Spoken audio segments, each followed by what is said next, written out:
English premier ലീഗിലെ കരുത്തരായ Manchester സിറ്റിയും ആഴ്സണലും ഏറ്റുമുട്ടിയ പോരാട്ടം സമനിലയിലാണ് അവസാനിച്ചത്. ഇരു ടീമും 2 ഗോൾ വീതം നേടി. ഇഞ്ചുറി ടൈമിന്റെ അവസാനം 97-ാം മിനിറ്റിൽ ജോൺ സ്റ്റോൺസ് നേടിയ ഗോളാണ് സിറ്റിക്ക് സമനില നൽകിയത്. കളി തുടങ്ങി 9 മിനിറ്റിനുള്ളിൽ എർലിംഗ് ഹാലൻഡ് ഗോൾ നേടി സിറ്റിയെ മുന്നിലെത്തിച്ചു. ആഴ്സണൽ 22-ാം മിനിറ്റിൽ റിക്കാർഡോ കാലഫിയറിയിലൂടെ തിരിച്ചടിച്ചു. ആദ്യ പകുതിയുടെ ഇഞ്ചുറി ടൈമിൽ കോർണറിനെ തലവെച്ച് ഗബ്രിയേൽ ആഴ്സണലിന് ലീഡ് സമ്മാനിച്ചു. എന്നാൽ തൊട്ടടുത്ത നിമിഷം 2ാം മഞ്ഞ കാർഡും വാങ്ങി മുന്നേറ്റ നിര താരം ലിയാൻഡ്രോ ട്രൊസാർഡ് കളം വിട്ടു. പിന്നീട് 10 പേരുമായി കളിക്കേണ്ടി വന്ന ആഴ്സണൽ പ്രതിരോധത്തിലേക്ക് വലിഞ്ഞു.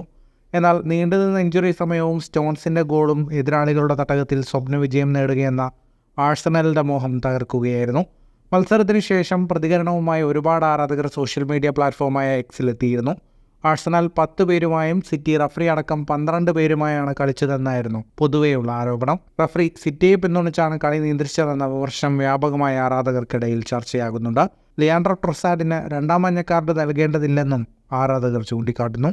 മത്സരത്തിലെ 10 പേരെ വെച്ചുകൊണ്ടുള്ള ആഴ്സണലിൻ്റെ പ്രതിരോധത്തെ പുകഴ്ത്തിയും ഒരുപാട് ആരാധകർ എത്തിയിട്ടുണ്ട്.